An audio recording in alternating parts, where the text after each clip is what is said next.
Selamat malam saudara, program Maluku Antar Nusa edisi Rabu 19 Juli 2017 menjumpai Anda malam ini bersama saya, Eni Parinusa.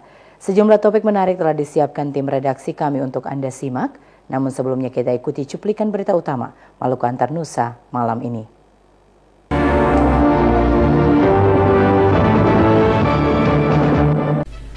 Penyidik Kajati Maluku memeriksa sejumlah orang yang diduga terlibat kasus korupsi Terminal Transit Paso. Aparat TNI melakukan patroli di Morotai untuk antisipasi masuknya teroris.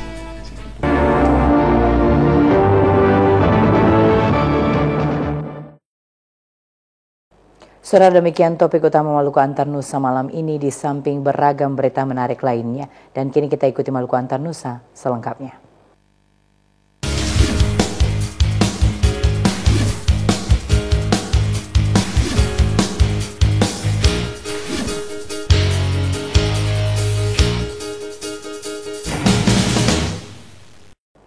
Saudara, penyidik Kejaksaan Tinggi Maluku terus melakukan pemeriksaan terhadap sejumlah orang yang diduga terlibat dalam kasus dugaan korupsi proyek pembangunan Terminal Transit Paso Tipe B.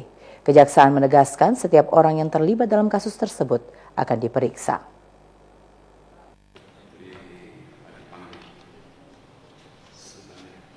Jelang penetapan tersangka kasus dugaan korupsi proyek pembangunan Terminal Transit Tipe B di negeri Paso, tim penyidik Kejaksaan Tinggi Maluku mengintensifkan pemeriksaan saksi. Kepala Seksi Penyidikan Kejaksaan Tinggi Maluku, Ledrik Takendengan, mengatakan tidak pandang bulu atas keterlibatan berbagai pihak dalam kasus itu. Penyidik Kejaksaan memastikan setiap orang yang terlibat akan diperiksa. Perlu diingat bahwa siapa saja KUHP mengatakan setiap orang yang melihat, mengetahui, mengalami suatu peristiwa pidana tidak akan luput daripada pemeriksaan. Tetapi itu teknis internal daripada penyidik. Saya kira biarkanlah tim penyidik bekerja karena proses masih berjalan. Saya kira itu yang perlu saya sampaikan. Terima kasih. Kepala Kejaksaan Tinggi Maluku Manumpak Pane mengatakan penetapan tersangka kasus dugaan korupsi proyek pembangunan Terminal Transit Tipe B di negeri Paso akan dilakukan dalam waktu dekat. Dirinya memastikan pada akhir Juli hingga awal Agustus penetapan tersangka akan dilakukan. Penetapan tersangka itu harus dilakukan bersama setelah digelar perkara. Nanti secara tertutup kita akan diskusikan untuk menetapkan seseorang tersangka tepat dari alat bukti yang sudah kita peroleh dulu. Nanti kapan itu dalam waktu dekat. Segera akan kita tetapkan tersangka untuk kasus transit ini kan? Kasus dugaan korupsi proyek pembangunan transit Tipe B di negeri Paso menyeret sejumlah nama pejabat pemerintah Kota Ambon. Proyek dengan kucuran anggaran mencapai 50 miliar rupiah lebih ini seharusnya selesai tahun 2010 sejak dibangun tahun 2007. Hingga tahun 2015, proyek miliaran rupiah tersebut belum juga tuntas. Gelontoran biaya baik dari APBD Kota Ambon, APBN, Kementerian Perhubungan, hingga APBD Provinsi Maluku namun tak kunjung selesai. Minggus Noya dan Edmond Tupan melaporkan. Sementara itu, saudara, aparat TNI terus melakukan patroli di Pulau Morotai untuk mengantisipasi masuknya terduga teroris ke wilayah tersebut. Komandan Kodim 1508 Tobelo, Letkol Infantri Herwin Budiman Saputra mengatakan hingga saat ini masyarakat di Kabupaten Halmahera Utara dan Kabupaten Pulau Morotai belum terpengaruh dengan isu maupun gerakan radikal dan terorisme.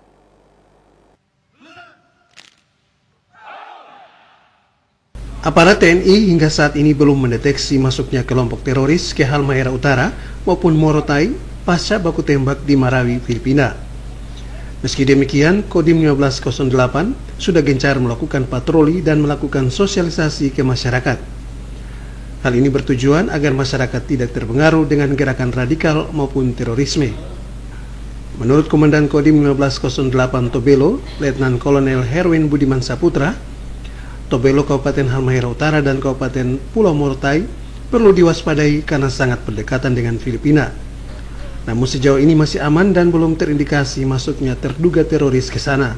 Memang sesuai arahan kemarin, kenapa Halmahera Utara dan Morotai itu sebagai yang diwaspadai, karena memang daerah itu adalah daerah yang sangat dekat dengan Filipina, sehingga dari Mabes TNI, dari Panglima TNI memerintahkan kepada Pangdam 16 Patimura, kemudian memerintah kepada Danrem 152, dan saya sebagai Dandim di wilayah Halmahera Utara dan Morotai juga telah mengadakan kegiatan-kegiatan dalam mendeteksi aksi-aksi yang kemungkinan disusupi oleh kelompok-kelompok teroris atau kelompok radikal. Tetapi sejauh ini yang sudah kita laksanakan sosialisasi kepada kelompok-kelompok yang beraliran keras, alhamdulillah itu belum terindikasi. Termasuk kami juga sudah mengadakan kegiatan patroli, ya, mendekati di daerah-daerah hutan yang kemungkinan akan digunakan. Memang belum ada indikasi seperti itu. Sejauh ini TNI Kodim 1508 Tobelo gencar melakukan sosialisasi kepada masyarakat hingga patroli ke hutan-hutan yang diduga digunakan terduga teroris untuk berlatih. Bahkan perintah operasi teritorial oleh Panglima TNI sementara berjalan di 13 desa di Kabupaten Halmahera Utara. Operasi ini didukung penuh oleh masyarakat setempat. Warga juga diimbau untuk berperan aktif, termasuk melaporkan kepada aparat keamanan terdekat jika menemui sesuatu yang mencurigakan di lingkungannya. Dari Tobelo, Kabupaten Halmahera Utara, Rusdi Samsi melaporkan. Saudara, BMKG memperkirakan hujan dengan intensitas sedang hingga lebat disertai angin kencang berpeluang terjadi di Pulau Ambon dan sekitarnya besok. Terhadap kondisi cuaca itu, Kepala BPBD Kota Ambon Enrico Matitaputi mengingatkan warga yang tinggal di bantaran sungai dan lereng gunung agar tetap waspada.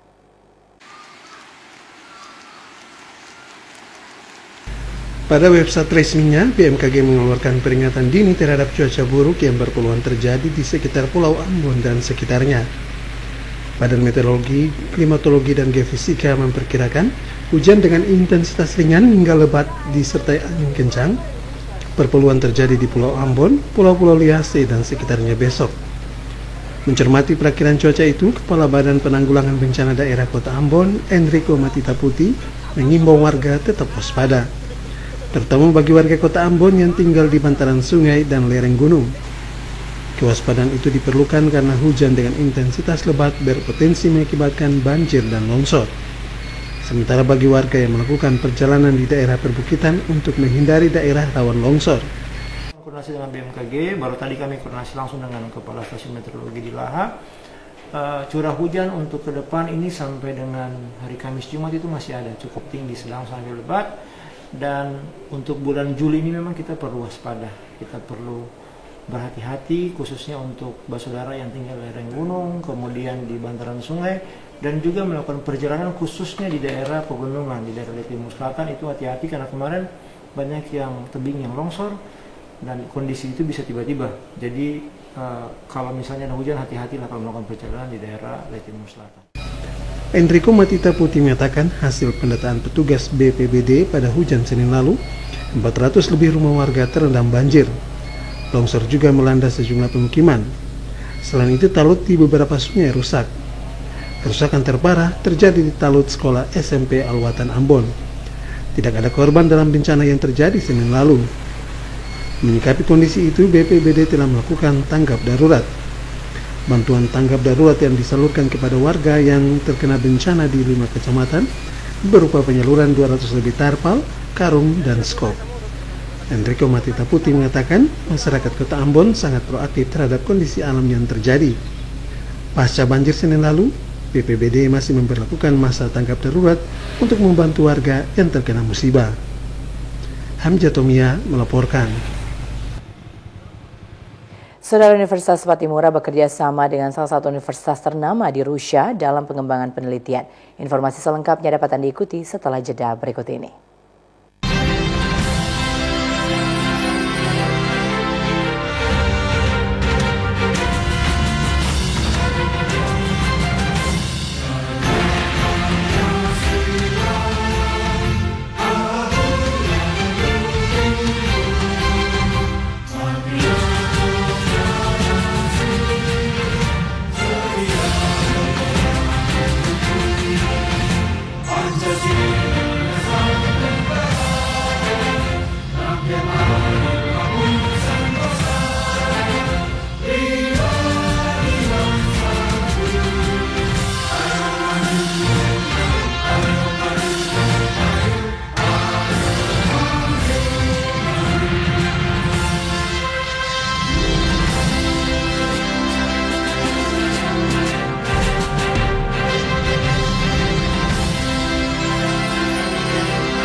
Sekarang Anda dapat menikmati tayangan TVRI nasional kapanpun. Juga Anda dapat menikmati tayangan dari daerah asal Anda dari 29 stasiun daerah di seluruh Indonesia, dimanapun. Seru kan? Yuk kita streaming. Anda hanya tinggal mendownload aplikasi TVRI Live Streaming di gadget Anda melalui Google Play Store bagi Anda pengguna Android dan App Store bagi Anda pengguna iPhone. Anda juga bisa langsung mengaksesnya lewat website www.tvri.co.id/live. Mudah kan? Nikmati tayangan informasi terkini dan program-program menarik TVRI secara online dengan kualitas tayangan yang lebih baik setiap saat sesuka Anda.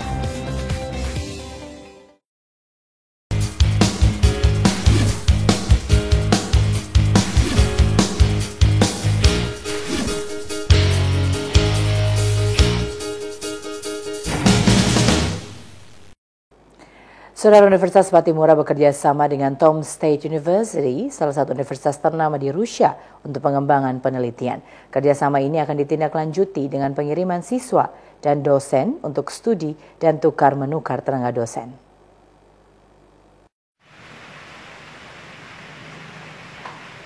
Pengembangan penelitian dilakukan Universitas Patimura bersama Tom State University Rusia akan difokuskan pada ilmu-ilmu sains dasar, yaitu biologi, fisika, dan kimia.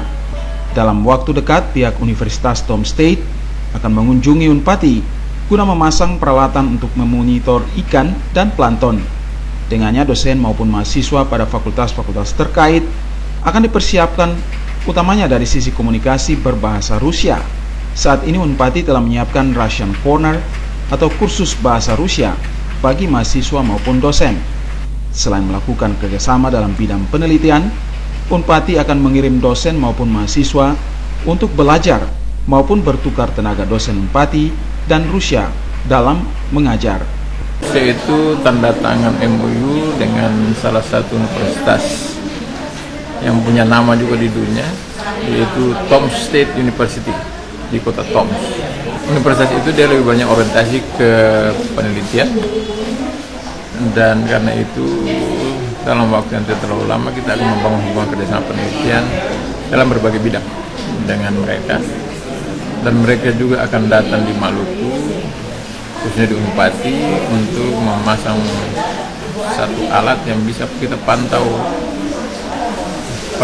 pergerakan ikan, plankton, termasuk kadar air di pohon dan macam-macam yang mereka akan sumbangkan ke Unpati. Rektor mengakui hubungan Unpati dengan Rusia telah terjalin cukup lama. Hal ini terbukti dengan sejumlah bangunan maupun fasilitas fakultas teknik yang dibangun oleh Rusia, serta banyaknya dosen yang belajar di sana. Melki Latussaule, Sarles Bolaman melaporkan. Sementara itu, Saudara, DPRD Provinsi Maluku akan selalu berkoordinasi dengan eksekutif untuk menyelesaikan berbagai persoalan yang terjadi di tengah masyarakat. Terkait pembangunan infrastruktur, Komisi C DPRD Maluku mendesak instansi terkait segera merealisasikannya.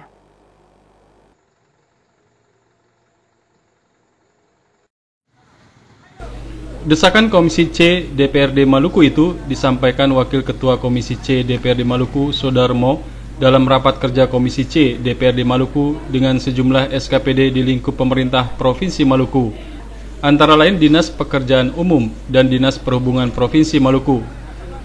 Rapat kerja itu dilakukan terkait surat masuk dari masyarakat tentang berbagai permasalahan, antara lain permohonan pembangunan talut pengaman pantai sepanjang 250 meter di negeri Hulaliu dan permohonan pembangunan jalan lingkungan sepanjang 7 km di negeri Niwilehu, Kecamatan Taniwel, Kabupaten Seram, bagian barat.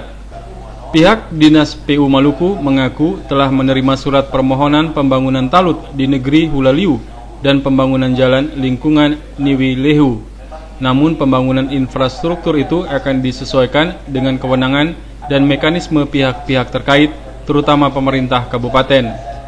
Wakil Ketua Komisi C Sudarmo menjelaskan, apapun yang dihadapi masyarakat merupakan tanggung jawab bersama. DPRD dan pemerintah berkewajiban melayani dan mengupayakan kesejahteraan masyarakat sesuai bidang tugas masing-masing. Devi bin Umar, Bambang Yudaswara melaporkan.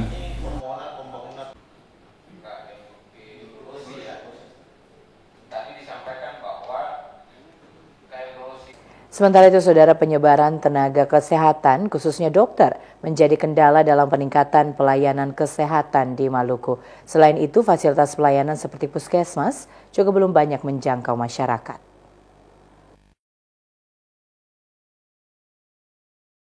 Dekan Fakultas Kedokteran Universitas Patimura, Berta Jenkui, mengatakan kekurangan tenaga kesehatan seperti dokter, baik umum maupun spesialis, mengakibatkan pelayanan kesehatan di Maluku belum optimal. Kehadiran Fakultas Kedokteran Universitas Patimura diharapkan bisa menjawab persoalan tersebut. Di samping itu, pemerintah juga diminta memperhatikan fasilitas kesehatan seperti pembangunan puskesmas maupun pustu yang berdekatan dengan masyarakat. Disadari bahwa kondisi geografis Maluku yang kepulauan juga merupakan salah satu kendala dalam pelayanan kesehatan. Berta Kui menyebutkan pengelolaan Fakultas Kedokteran Unpati saat ini selain untuk memenuhi tuntutan jumlah dokter, juga dimaksudkan agar pelayanan kesehatan bagi masyarakat berjalan secara berkualitas. Saya kira kita harus tahu dulu tujuan dari Fakultas Kedokteran ini didirikan di Provinsi Maluku. Dan sesuai dengan visi misi bahwa memang salah satunya itu untuk menjawab permasalahan kesehatan masyarakat yang ada di Provinsi Maluku. Karena kita tahu bahwa Maluku ini terdiri dari pulau-pulau. Dan untuk mengambil orang dari luar kadang-kadang mereka tidak betah. Jadi inilah kesempatan emas di mana sudah ada alumni lulusan dari Fakultas Kedokteran dan bagaimana kita merangkul semua pihak untuk bagaimana menjaga alumni ini dengan baik supaya jangan lagi ada yang datang meninggalkan tempat seperti itu. Jadi secara teratur bisa bergulir ke puskesmas-puskesmas di kabupaten-kabupaten sehingga tidak ada lagi keresahan-keresahan bahwa ada puskesmas yang kosong, masyarakat di sana tidak ada dokter. Mungkin itu yang tujuan awal dan memang pada akhirnya ya seperti itu yang harus kita capai. Dengan dihasilkannya lulusan Fakultas Kedokteran Unpati, Berta Kui berharap keluhan tentang minimnya tenaga dokter di Maluku secara perlahan akan hilang. Diharapkan tenaga para dokter itu dimanfaatkan secara maksimal oleh pemerintah, baik provinsi maupun kabupaten kota di mana mereka ditempatkan. Rahmalatu Konsina, Hamzah melaporkan.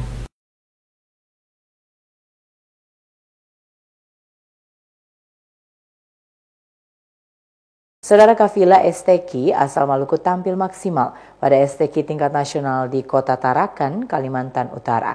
16 orang kafilah Maluku mengikuti 8 mata lomba pada STQ nasional di Tarakan tahun ini.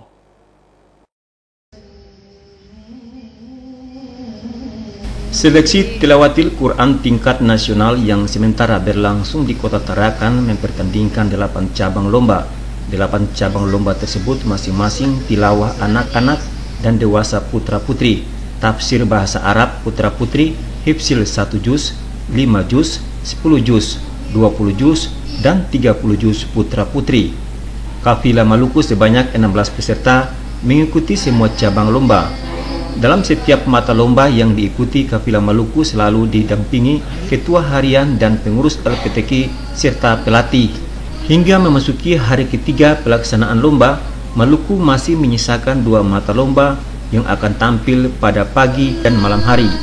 Melalui penampilan yang maksimal, diharapkan kafilah Maluku bisa mempersembahkan hasil yang terbaik. Frida Raiman melaporkan. Pemirsa, sumber air bersih di tiap desa yang ada di Kota Ambon begitu beragam. Ada sebagian yang hanya memiliki sumber mata air terbatas, bahkan ada yang terpaksa harus mengambil air bersih dari tempat lain. Salah satu desa yang boleh dibilang memiliki sumber air bersih melimpah, yakni Desa Hatiwe Besar. Bagaimana potensi sumber air bersih di sana? Berikut penelusuran tim liputan kami.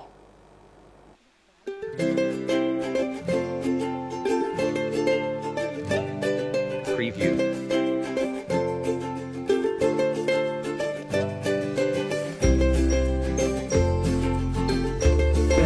Daerah dengan karakteristik wilayah pegunungan yang melandai ke pesisir tentunya diyakini menyimpan kandungan air bersih yang melimpah. Itulah mengapa hampir semua desa di Pulau Ambon dipastikan memiliki sumber mata air yang tinggi.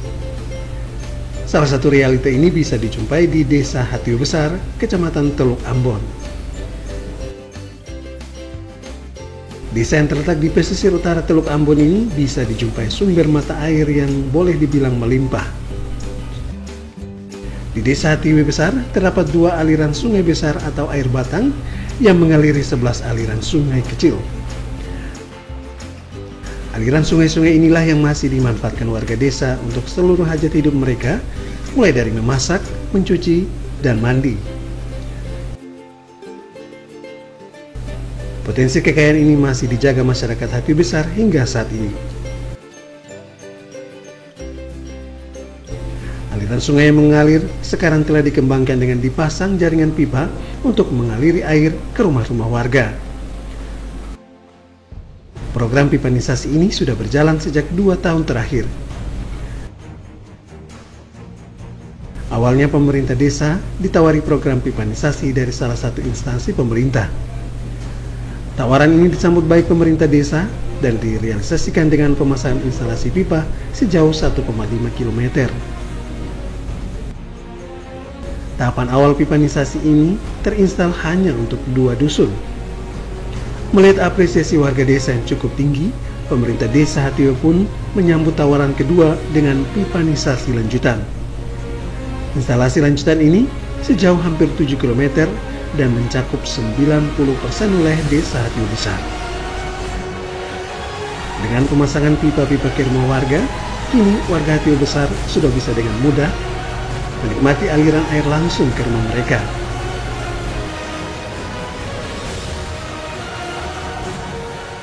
Dibuatnya sumber air bersih yang bersumber di mata air Kali Sesohuru, sudah ada 4 dusun yang kemudian teraliri sarana air bersih, dan ini sangat membantu sekali. Masyarakat sudah mulai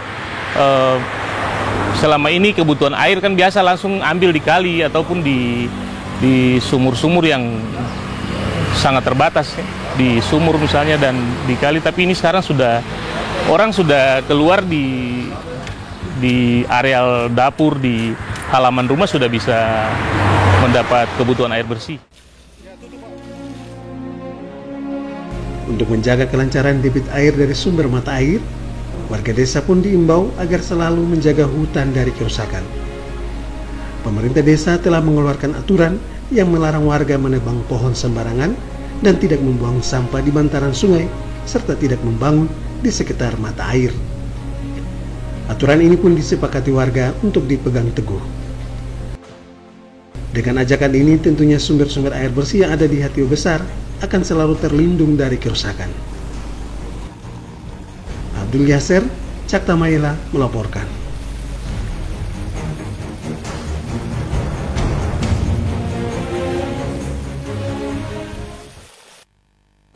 Saudara, informasi tentang 19 anak kreatif yang mewakili Maluku dalam Forum Anak Nasional akan kami rangkaikan dengan beberapa informasi menarik lainnya yang dapat Anda ikuti setelah jeda. Tetaplah bersama kami dalam program Maluku Antar Nusa. Sekarang Anda dapat menikmati tayangan TVRI Nasional kapanpun.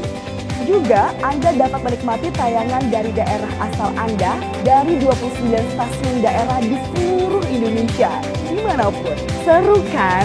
Yuk kita streaming. Anda hanya tinggal mendownload aplikasi TVRI Live Streaming di gadget Anda melalui Google Play Store bagi Anda pengguna Android dan App Store bagi Anda pengguna iPhone. Anda juga bisa langsung mengaksesnya lewat website www.tvri.co.id/live. Mudah kan? Nikmati tayangan informasi terkini dan program-program menarik TVRI secara online dengan kualitas tayangan yang lebih baik setiap saat sesuka Anda. Saudara, 19 anak dari 11 kabupaten kota di Maluku mewakili daerah ini dalam Forum Anak Nasional di Riau 23 Juli mendatang. Mereka adalah hasil seleksi yang dilakukan di tingkat daerah. Workshop Forum Anak dalam rangka pemilihan kepengurusan anak Maluku Manise periode 2017-2019 ditutup semalam. Asisten 2 Bidang Kesejahteraan Sosial dan Administrasi Umum Sekda Maluku, J. Lopulalan mengatakan Pemilihan anak kreatif sangat penting dalam mengatasi kekerasan terhadap anak di Maluku. Lopulalan menyatakan pemerintah daerah terus berupaya meningkatkan pengetahuan bagi anak Maluku yang kreatif, dengannya mereka tumbuh dan berkembang menjadi anak tanpa kekerasan, apalagi saat kekerasan fisik dan seksual bagi anak terus mengalami kenaikan secara nasional. Lopulalan menyebutkan melalui ajang pemilihan anak kreatif Manise tahun 2017 dapat mampu mewujudkan anak Maluku cinta damai menuju persaudaraan dan kerukunan yang sejati. Lopulalan berharap 19 anak kreatif dapat menyuarakan tentang perlindungan bagi anak Maluku di Forum Anak Nasional nanti. Kepala Dinas Pemberdayaan Perempuan dan Perlindungan Anak Provinsi Maluku, Megi Samson, menyatakan pemilihan anak kreatif dapat dimaknai sebagai kepedulian pemerintah terhadap perlindungan dan pemenuhan hak-hak anak. Samson berharap melalui pembentukan Forum Anak Manise dapat memfasilitasi dan menyuarakan tentang hak-hak anak pada forum daerah, nasional hingga internasional. Dan di hari ini kami membentuk Forum Anak Maluku Manise periode 2017-2019 sehingga dalam forum ini mereka bisa berbicara tentang hak-hak anak di dalam mengikuti akan kegiatan-kegiatan maupun dalam pelaksanaan musrembang di daerah, baik itu di kabupaten maupun di provinsi, sehingga apa yang diinginkan oleh anak-anak untuk memenuhi kebutuhan mereka dalam sarana prasarana, ya, ada punya tempat bermain, ada taman dan lain-lain yang bisa mereka utarakan di saat musrembang bisa terwujud. Workshop Forum Anak dan ajang pemilihan anak kreatif diikuti 23 peserta. 19 orang anak kreatif terpilih mewakili Maluku dalam ajang Forum Anak Nasional di Riau 23 Juli mendatang. 19 anak kreatif dari 7 kabupaten kota di Maluku itu akan memperjuangkan hak-hak anak Maluku di tingkat nasional nanti. Riki Nikijulu dan Fani Letahid melaporkan.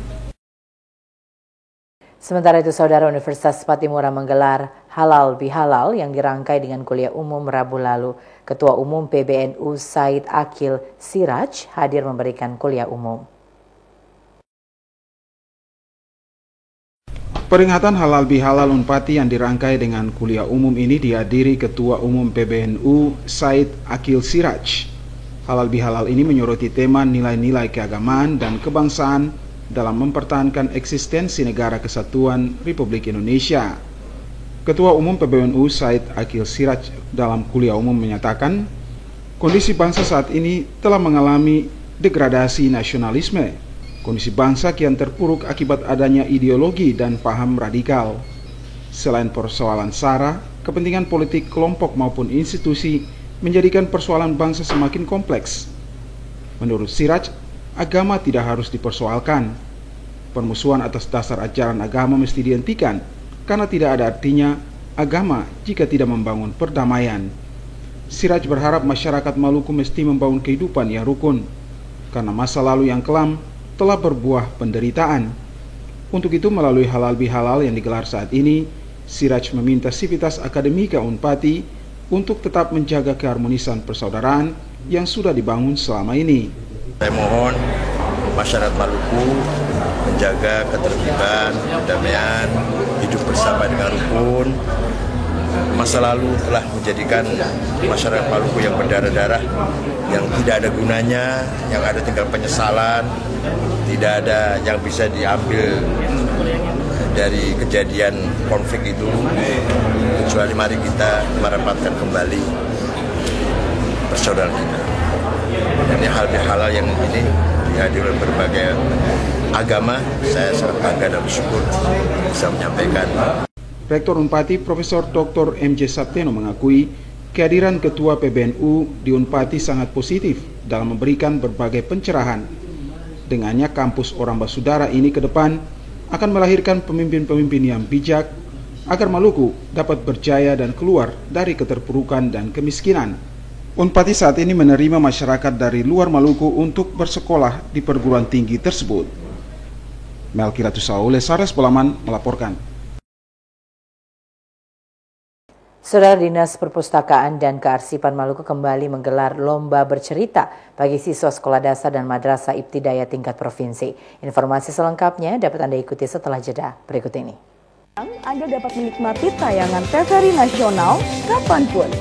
Juga Anda dapat menikmati tayangan dari daerah asal Anda dari 29 stasiun daerah di seluruh Indonesia. Dimanapun. Seru kan? Yuk kita streaming. Anda hanya tinggal mendownload aplikasi TVRI Live Streaming di gadget Anda melalui Google Play Store bagi Anda pengguna Android dan App Store bagi Anda pengguna iPhone. Anda juga bisa langsung mengaksesnya lewat website www.tvri.co.id/live. Mudah kan? Nikmati tayangan informasi terkini dan program-program menarik TVRI secara online dengan kualitas tayangan yang lebih baik setiap saat sesuka Anda. Saudara, Dinas Perpustakaan dan Kearsipan Provinsi Maluku kembali menggelar lomba bercerita bagi siswa sekolah dasar dan madrasah ibtidaiyah tingkat provinsi. Lomba ini diikuti sebanyak 30 peserta dari 11 kabupaten kota. Kemampuan dan minat baca merupakan modal dan faktor penting dalam penyelenggaraan pendidikan formal, informal, dan non-formal. Hal ini guna membangun masyarakat yang lebih cerdas, berwawasan luas dan tangkas menghadapi peluang dan tantangan di era MEA dan APEC tahun 2020. Pembudayaan kegemaran membaca dilakukan melalui 3 jalur sesuai dengan tuntutan Undang-Undang tentang Perpustakaan. 3 jalur tersebut yaitu keluarga, satuan pendidikan, dan masyarakat. Dari ketiga jalur tersebut, maka tugas dan tanggung jawab perpustakaan yaitu mendorong dan memotivasi anak-anak agar dapat berpacu dengan pengetahuan dan teknologi yang semakin pesat. Hal ini diakui Kepala Dinas Perpustakaan dan Kearsipan Provinsi Maluku, Mustafa Sangaji, pada lomba bercerita tingkat Provinsi Maluku tahun 2017, Selasa kemarin. Menurut Sangaji, anak-anak tidak cukup hanya dengan belajar di sekolah.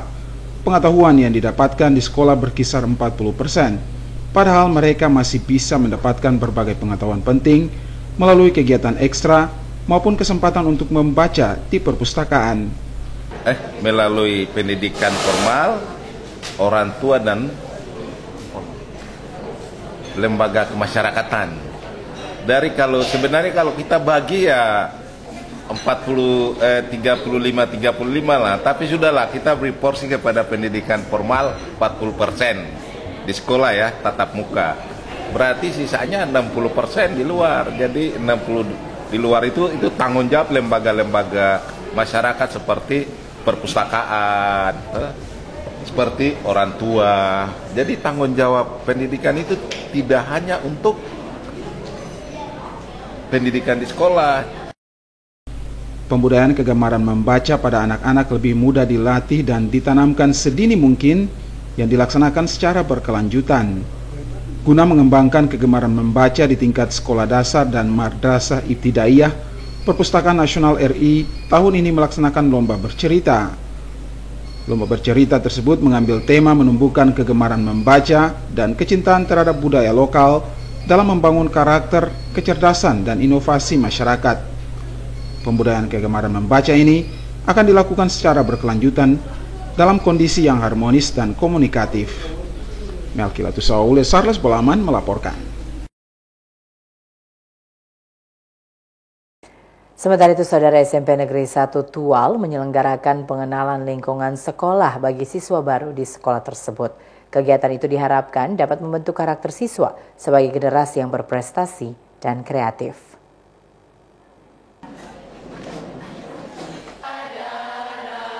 Pengenalan lingkungan sekolah di SMP Negeri 1 Tual dibuka Sekretaris Dinas Pendidikan dan Kebudayaan Kota Tual, J. Nuhuyanan, Senin lalu. Nuhuyanan mengatakan pengenalan lingkungan sekolah itu sangat penting karena para siswa baru dapat menapaki jenjang yang lebih tinggi dengan suasana yang berbeda. Mereka pun mesti diperkenalkan dengan cara pembelajaran yang relatif berbeda dengan sekolah dasar. Namun Nuhuyanan mengingatkan agar sekolah juga menerapkan pendidikan moral secara seimbang dengan materi pendidikan lainnya. Dengannya diharapkan para siswa itu akan menjadi generasi yang unggul baik dari segi ilmu maupun budi pekerti. Kepala SMP Negeri 1 Tual Hajaji Rahakbau mengatakan ada beberapa materi yang diberikan kepada para peserta PLS yang notabene adalah siswa baru. Selama 3 hari mereka diajarkan tentang ketakwaan, kejujuran, kebersamaan, dan demokratis. Dirinya berharap pengenalan lingkungan sekolah ini dapat menghasilkan murid yang lebih cerdas dari tahun sebelumnya. Pengenalan lingkungan sekolah di SMP Negeri 1 Tual tahun ini diikuti 253 siswa baru. Ketua Panitia M4 Loloan mengatakan biaya penyelenggaraan pengenalan lingkungan sekolah bagi siswa baru tahun ini diambil dari dana BOS APBN maupun APBD. Mesak Johanta Ketikalawan melaporkan dari Tual. Saudara, Maluku Antar Nusa akan kembali dengan informasi tentang atlet PPLP dan PPLD yang mengikuti kejurnas di 6 cabang olahraga setelah jeda berikut ini. Tetaplah bersama kami. Sekarang Anda dapat menikmati tayangan TVRI Nasional kapanpun. Juga Anda dapat menikmati tayangan dari daerah asal Anda dari 29 stasiun daerah di seluruh Indonesia. Dimanapun. Seru kan? Yuk kita streaming. Anda hanya tinggal mendownload aplikasi TVRI Live Streaming di gadget Anda melalui Google Play Store bagi Anda pengguna Android dan App Store bagi Anda pengguna iPhone. Anda juga bisa langsung mengaksesnya lewat website www.tvri.co.id/live. Mudah kan? Nikmati tayangan informasi terkini dan program-program menarik TVRI secara online dengan kualitas tayangan yang lebih baik setiap saat sesuka Anda. Anda kembali bersama dengan kami dalam program Maluku Antar Nusa. Saudara, atlet PPLP dan PPLD Maluku akan mengikuti kejuaraan nasional antar PPLP dan PPLD di 6 cabang olahraga. Sekretaris Dinas Kepemudaan dan Olahraga Maluku berharap atlet PPLP dan PPLD Maluku dapat mencapai hasil maksimal dalam kejuaraan nasional tersebut.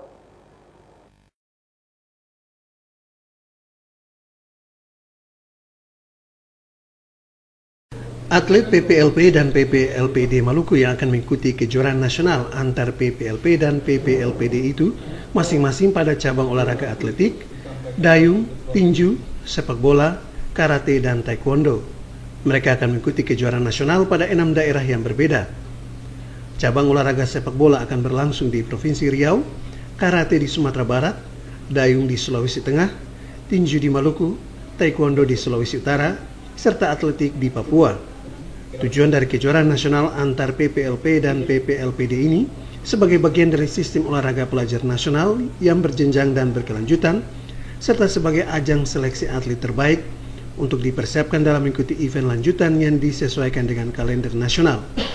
Kejuaraan nasional ini juga sebagai wadah untuk mengukur dan mengevaluasi capaian pembinaan prestasi olahraga atlet pelajar nasional dan memelihara persatuan dan kesatuan bangsa di kalangan pelajar. Sekretaris Dinas Kepemudaan dan Olahraga Maluku, Andre Adrians, mengatakan kejuaraan nasional antar PPLP dan PPLPD yang dilaksanakan setiap tahunnya ini sejatinya menjadi ajang untuk mengukur sejauh mana tingkat keberhasilan pembinaan dan pelatihan olahraga para atlet pelajar PPLP dan PPLPD seluruh Indonesia. Event ini selain digunakan untuk berkompetisi antar para atlet pelajar, juga merupakan event yang penting bagi upaya pembinaan sekaligus sebagai wahana dalam rangka menambah pengalaman para atlet untuk lebih berprestasi dan mengembangkan potensi yang dimiliki. Adrians mengatakan prestasi yang diraih dan pengalaman dalam berkompetisi tentu menjadi modal penting yang akan diteruskan dalam event yang lebih besar seperti Popnas maupun PON. Sebagai Duta Olahraga Maluku, Adrians mengatakan tentunya para atlet yang akan mengikuti kejuaraan nasional antar PPLP dan PPLPD itu memiliki tanggung jawab ganda. Artinya para atlet selain berjuang untuk meraih sukses, mereka juga memiliki tanggung jawab moral untuk menjaga dan menjunjung tinggi nama baik daerah. Olehnya itu, Sekretaris Dinas Kepemudaan dan Olahraga Maluku meminta para atlet maupun pelatih dan ofisial dapat beretika baik selama kejuaraan nasional berlangsung. Jumlah kontingen Maluku yang akan mengikuti kejuaraan nasional 6 cabang olahraga itu berjumlah 102 orang yang terdiri dari atlet, pelatih, dan ofisial. Otnil Kotadini melaporkan.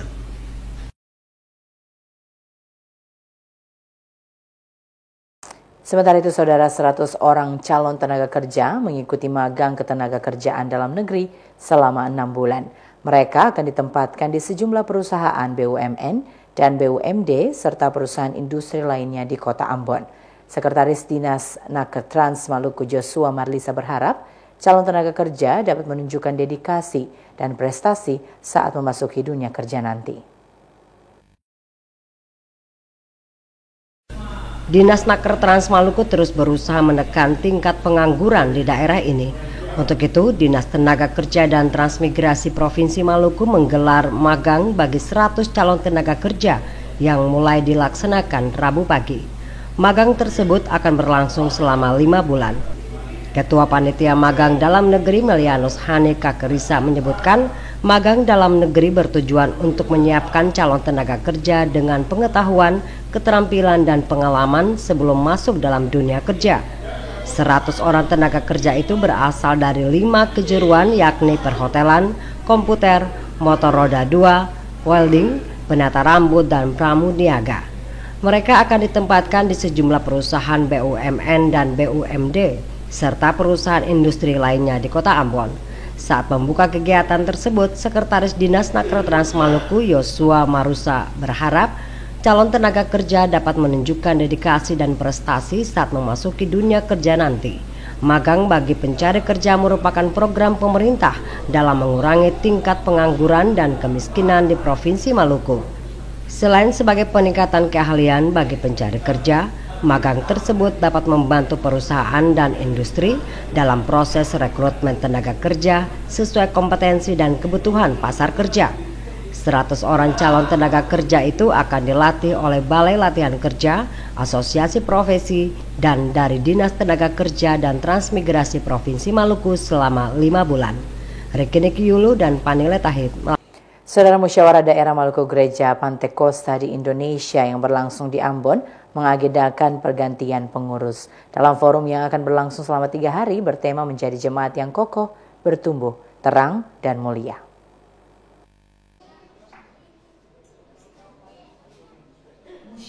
Forum tertinggi dalam Gereja Pantai Costa di Indonesia untuk tingkat daerah adalah Musyawarah Daerah. Untuk daerah Maluku yang melakukan musyawarah tahun ini mengagendakan pergantian pengurus. Panitia Pelaksana Musyawarah Daerah Maluku Gereja Pantai Costa di Indonesia, Jeffrey Engka menyatakan, dalam menggelar musda kali ini, pihaknya mendapat dukungan penuh dari jemaat yang ada. Jeffrey Engka menegaskan, musda yang digelar kali ini diikuti 120 peserta, yaitu hamba Tuhan dan penginjil. Sementara Julius Padaunan yang mewakili panitia dalam sambutannya mengucapkan apresiasi kepada berbagai pihak termasuk jemaat dan gereja sahabat yang menghadiri pembukaan musda kali ini. Ketua Departemen Penginjilan Majelis Pusat Gereja Pantai Costa Indonesia yang mewakili Ketua Umum menguraikan pentingnya kebersamaan jemaat dalam membesarkan organisasi Gereja Pantai Costa di Indonesia yang ada di daerah ini. Musda yang akan berlangsung selama 3 hari diharapkan dapat memilih kepengurusan baru dan merumuskan berbagai program kerja yang nantinya dapat bermanfaat kepada warga Gereja Pantai Costa di Indonesia. Pendeta Ferry Memengke menegaskan, jemaat, hamba Tuhan, dan penginjil harus senantiasa membina silaturahmi antar sesama agar tercipta keharmonisan dalam lingkup Gereja Pantai Costa di Indonesia, khususnya di wilayah Maluku. Asisten 3 Pemerintah Kota Ambon, Erso Planit, yang membuka musyawarah daerah Gereja Pantai Costa di Indonesia wilayah Maluku menyatakan, pihaknya senantiasa mendukung kehidupan antar umat beragama di daerah ini, termasuk di dalamnya warga Gereja Pantai Costa. Soplanit menegaskan, semua umat beragama di daerah ini harus bahu-membahu membina kerukunan antar umat beragama, sehingga tercipta keharmonisan dalam kehidupan bermasyarakat. Boy Nahrum, Syakta Maila melaporkan.